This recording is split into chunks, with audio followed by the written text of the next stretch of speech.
साथ संगत जी, प्यार से कहना धन निरंकार जी। साथ संगत जी, सतगुरु माता जी का हर पल शुक्राना करते हैं कि जो ये घड़ियाँ बीत रही हैं आप जी की कृपा से बहुत अच्छी बीत रही हैं, बहुत खुशियों भरी बीत रही हैं। ऐसे ही विचारों में कहा गया है कि भक्ति की चरम सीमा पर भगत और भगवान एक हो जाते हैं। यहाँ सागर और बूंद एक समान होते हैं, वहीं उस बूंद का अर्पण करना है, जबकि बूंद का उदय भी इसी सागर से ही होता है। जीते जी भगत का भगवान के प्रति लगाव ही अर्पण है। अक्सर ऋषि कमल जी कहा करते थे, फिक्र करेंदे बावरे जिक्र करेंदे साथ, उठ फरीदा जिक्र कर तेरी फिक्र करेगा आप। हर बात में प्रभु का जिक्र, हर बात में हरि दर्शन ही भगत का अर्पण है। उठत बैठत सोवत ध्याइये, राह चलत हर हर गुण गाइये। अर्पण के लिए कठोर साधना, कठोर यातना या कठोर तपस्या नहीं, सहज भक्ति की ज़रूरत है। बस हरि की दी हुई हर वस्तु को हरि का समझना, यह ज्ञान समय के सतगुरु माता सुदीक्षा जी महाराज की कृपा से ही प्राप्त हो सकता है और इन्हीं की कृपा से ही इनके श्री चरणों में अर्पित हुआ जा सकता है। वर्ष 1967 की बात है। रामा पार्क, किशनगंज, दिल्ली में सत्संग भवन का निर्माण कार्यक्रम हुआ। सतगुरु बाबा गुरबचन सिंह जी महाराज और परम ममतामयी निरंकारी राजमाता जी का सुबह सत्संग में आगमन होना था। सेवा दल के जवान और सारी साध संगत को भवन से लेकर सड़क तक हाथों में फूल देकर खड़े हो गए। श्री जसवंत सिंह जी शांत, जो कि सेवा दल के संचालक के रूप में सेवा किया करते थे, प्रबंध की जांच करते हुए आए और भवन के दरवाजे के सामने एक और रेत का ढेर लगा देखा तो श्री जोगिंदर सिंह जी कमल को रेत उठाकर दूर रखने को कहा और स्वयं भवन के अंदर की व्यवस्था देखने चले गए। रेत उठाने की कोई व्यवस्था होती तभी एक और महात्मा ने कमल जी से कहा, यह रेत बिना तसले फावड़े के नहीं उठ पाएगी, इस ढेर को बिछा दो ताकि निकलने वालों को कोई रुकावट ना हो। रेत फौरन बिछा दी गई। ढेर समाप्त हो गया। जब संचालक महोदय वापस आए तो रेत फैला देखकर गुस्से से भर गए। बड़े गुस्से से ऋषि कमल जी से कहा, मैंने आपको रेत उठाने के लिए कहा था, ना कि रेत फैलाने के लिए। यह सारी रेत महापुरुषों के पांव से लगकर भवन के अंदर जाएगी। कमल जी को अपनी गलती का एहसास हो गया और पास खड़े 3-4 महापुरुषों व महात्मा ऋषि कमल जी ने मिलकर हाथों से रेत इकट्ठी कर दी। अब उठाकर उसे दूर ले जाने की समस्या थी। महात्मा ऋषि कमल जी ने फौरन अपने सिर से पगड़ी उतारी और जल्दी जल्दी रेत भरकर उसे भवन के गेट से दूर कर दिया। बाबा जी के आगमन से पहले ही रेत हटा दी गई। महात्मा ऋषि कमल जी ने पगड़ी को झाड़ा और फिर उसे सिर पर बांध लिया। सतगुरु बाबा गुरबचन सिंह जी महाराज का आगमन हुआ और खुशी खुशी सत्संग का समापन भी हो गया। बाबा गुरबचन सिंह जी महाराज और निरंकारी राजमाता जी वहीं भवन के हाल में बैठकर नाश्ता करने लगे। शांत जी और महात्मा ऋषि कमल जी और कई अन्य महात्मा आसपास खड़े सेवा भी कर रहे थे और खुशी भी प्रकट कर रहे थे। तो अचानक से ही राजमाता जी ने कहा, कमल जी, आज क्या आपने अपनी पगड़ी पर चमकीली लगा रखी है, बड़ी चमक रही है। बाबा गुरबचन सिंह जी महाराज खिलखिलाकर हंस पड़े और ऊंची आवाज़ में कहा, कमल दी पगड़ी ते हमेशा ही चमकदी है। यह सुनकर पास खड़े सभी महापुरुष भी हंसने लगे। उस दिन से जीवन भर महात्मा ऋषि कमल जी की पगड़ी हमेशा ही चमकती रही। सतगुरु और भगत का अनोखा प्यार और भगत का अपने गुरु के प्रति अर्पण भाव आज जब भी याद आता है तो हर पल सत वचन कहकर गुरु की सेवा में लग जाना ही अर्पण है। संपूर्ण अवतार वाणी में शहंशाह बाबा अवतार सिंह जी महाराज ने कहा है, गुरसिख दा बस ऐना करतव आपा अर्पण कर देवे, कहे अवतार गुरु दा कामे, खाली चोली पर देवे। शहंशाह जी ने कहा कि गुरसिख अगर बात को तुरंत मान लेता है किंतु परंतु किए बिना अपना अर्पण कर देता है तो फिर गुरु अपने आप उसकी झोलियाँ खुशियों से भर देता है। ऐसे ही महात्मा ऋषि कमल जी के बारे में एक और विचार भी दासी ने सुनी। कहते हैं कि महात्मा ऋषि कमल जी सेवा दल में ड्यूटी करते थे।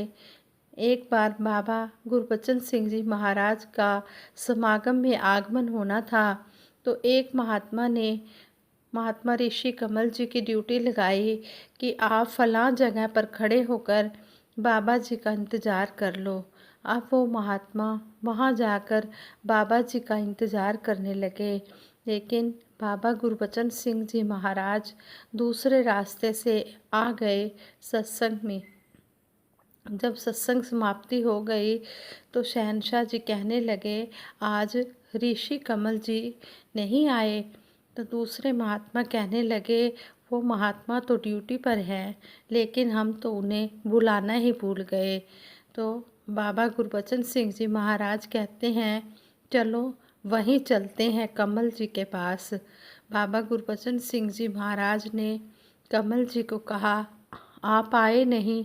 कमल जी कहते हैं, बाबा जी वापस आने का हुक्म नहीं हुआ था, दास को तो यहीं पर ड्यूटी दी गई थी कि जब तक सतगुरु बाबा गुरबचन सिंह जी महाराज यहाँ से नहीं जाते तब तक आपने इसी ड्यूटी पर रहना है।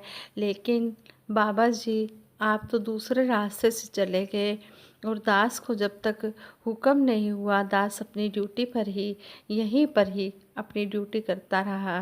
तो बाबा जी ने महात्मा ऋषि कमल जी से कहा, जैसे आज आप मेरे इंतज़ार में खड़े हो ऐसे ही एक दिन संगतें आपके इंतज़ार में खड़ी होंगी। साथ संगत जी, सेवा का इतना फल मिलता है, तभी तो कहा है, वचना ते तेरे माता, बंदा जो खलो गया, कख नहीं सी मुल जिदा, लखा दा हो गया। जिसने गुरु के वचन को माना, गुरु ने तो उसकी झोलियाँ इतनी खुशियों से भर दी कि उसकी झोली ही छोटी पड़ गई। लेकिन ये देने वाला दाता जो है ये तो हर समय दे रहा है, लेकिन हमें ही मांगना नहीं आता, हमें ही लेना नहीं आता, हमारी झोली ही बड़ी छोटी पड़ जाती है। इसके तो बड़े भंडारे हैं, इसके दर पर किसी चीज़ की भी कोई कमी नहीं है। ये तो देने वाला कभी भी थकता नहीं है, लेने वाला थक जाता है लेकिन देने वाला नहीं थकता। ये मालिक है, ये दाता है। सतगुरु के चरणों में यही अरदास मांगते हैं कि सच्चे पातशाह जिस तरह भी आप हुक्म दो, हम किंतु परंतु किए बिना उस बात को मानते चले जाएं। ऐसे ही दासी एक और विचार भी सुन रही थी महात्मा ऋषि व्यासदेव जी के। एक बार महात्मा ऋषि व्यासदेव जी को चाचा प्रताप सिंह जी ने कहा कि अगर कोई आपकी बात में हाँ नहीं मिलाता तो आप इस बात को सहन करना सीख जाओ। तो माता कांता जी ने महात्मा जगत जी को कहा कि आपने टॉयलेट की सेवा करनी है। महात्मा जगत जी सुबह 5 बजे उठकर सेवा करने चले गए। उन्होंने देखा सारे टॉयलेट महात्मा ऋषि व्यास देव जी ने साफ कर दिए। जब महात्मा जगत जी ने कहा कि यह काम आपको शोभा नहीं देता, तो उन्होंने कहा यह सेवा मैं अपने तन को स्वस्थ रखने के लिए करता हूँ। महात्मा ऋषि व्यास देव जी सारे काम कर लेते थे, खाना बनाना, सिलाई करना, क्रोशिया चलाना आदि सारे काम करते थे। संतों के लिए खाना भी बनाते थे। इन संतों महात्माओं के इन कर्मों के द्वारा आज भी इनको याद किया जाता है। चाहे महात्मा ऋषि कमल जी हों, चाहे महात्मा ऋषि व्यास देव जी हों, चाहे जितने भी महात्मा हुए हैं, चाहे कपूरथला वाले बाबा रामचंद्र जी हैं, भगत कोटुमल जी थे, अपने महात्मा राम शरण जी, महात्मा देसराज सिक्का जी, जितने भी महात्मा रूपलाल जी कोटा बूंदी वाले, जितने भी महात्मा हुए हैं, इन्होंने गुरु के हुक्म को हूबहू माना, तो इनका नाम आज भी कितने श्रद्धा भाव से मिशन में लिया जा रहा है। आज सतगुरु माता सुदीक्षा जी महाराज हमें यही समझा रहे हैं कि जो भय होते हैं यही भ्रम पैदा करते हैं। जिस तरह एक महात्मा बता रहे थे कि मैं कहीं बाहर जा रहा था और अंधेरा था। जब मैं बाहर दरवाजे से निकला तो मुझे ऐसे लगा कि ये सांप है। ना मुझे समझ आए कि ये रस्सी है, ना मुझे समझ आए कि ये सांप है। तो मैं इसी भ्रम में ही रहा, मैं भय में रहा। जब तक उजाला नहीं किया, फिर टॉर्च से देखा, तो अच्छी तरह से जब देखा तो फिर मुझे पता चला कि ये तो रस्सी है। जब मेरे को अच्छी तरह जानकारी हो गई कि ये रस्सी है, मेरे मन का जो भय था वो ख़त्म हो गया। भय से मेरे मन में भ्रम पैदा हो गया था कि ये रस्सी है या सांप है। इसी तरह सतगुरु माता जी ने हमें समझाया है कि जो भय होते हैं यही भ्रम पैदा करते हैं। इनसे हमने बचना है, इनसे हमने मुक्ति पानी है। हमने वहमों भरमों में नहीं फंसना। जो हमें सतगुरु ने ये अनमोल ब्रह्म ज्ञान दिया है, हमने इससे जुड़ना है। इससे ऊपर तो कुछ है ही नहीं। इससे ऊपर नहीं विचार जाके मन वस्या निरंकार। इस निरंकार से ऊपर कुछ भी नहीं है। इसलिए हमें ने इन वहमों भरमों को भी नहीं पालना। जैसे कई कहते हैं कि बिल्ली रास्ता काट गई। अगर बिल्ली ने तो जाना ही है, उसने तो रास्ता लेना ही है। हम इनको भी अपने वहमों भरमों में ना पाल लें। हम भय ना रखें कि अगर बिल्ली रास्ता काट गई है, हम कहीं जा रहे हैं तो अब शगुन हो जाएगा। नहीं, सतगुरु माता जी ने हमें ये संडे के विचारों में समझाया था कि हमने इन वहमों भरमों में नहीं फंसना। अगर अगर हम इनमें फंस रहे हैं तो हमारी मुक्ति नहीं होगी। हमने इनमें से निकल कर हमने इस आत्मा को मुक्ति दिलानी है, निजात दिलानी है। जैसे हमें 15 अगस्त के दिन इन महान हस्तियों ने समझाया कि हमने अपनी इस रूह को मुक्ति देनी है, इस रूह को, इस आत्मा को आज़ाद करना है और सदा नम्रता में रहना है।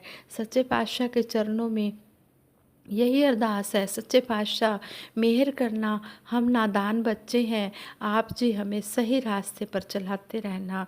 जैसा आप चाहते हो वैसा हमारा जीवन बना देना।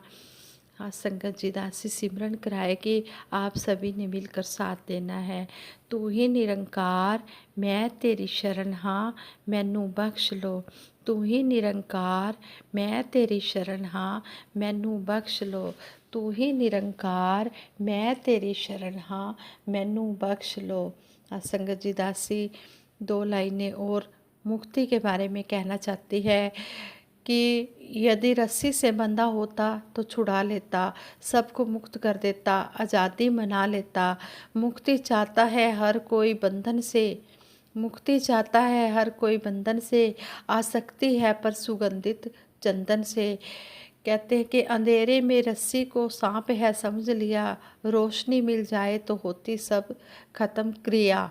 अंधेरे में रस्सी को सांप है समझ लिया, रोशनी मिल जाए तो होती सब खत्म क्रिया। ज्ञान उसे है जो झूठे को छोड़ दे और सत्य से अपना नाता जोड़ ले। ज्ञान उसे है जो झूठे को छोड़ दे और सत्य से अपना नाता जोड़ ले। आइए विचार करें, क्या हम झूठ से मुक्त हैं या कामना से, लोभ से, मोह से युक्त हैं। सागर मिल जाए तो तलैया से क्या लेना, परमात्मा मिल जाए तो भूल भुलैया से क्या लेना। जो संसार से अनासक्त है, सच में वही मुक्त है। जो संसार से अनासक्त है, सच में वही मुक्त है। वही निरंकारी है जो निरंकार से युक्त है। बोलिए सतगुरु माता सुदीक्षा सविंदर हरदेव जी महाराज की जय। निरंकारी राजमाता गुरु वचन अवतार जी की जय। प्यार से बोलो प्यारों, धन निरंकार जी।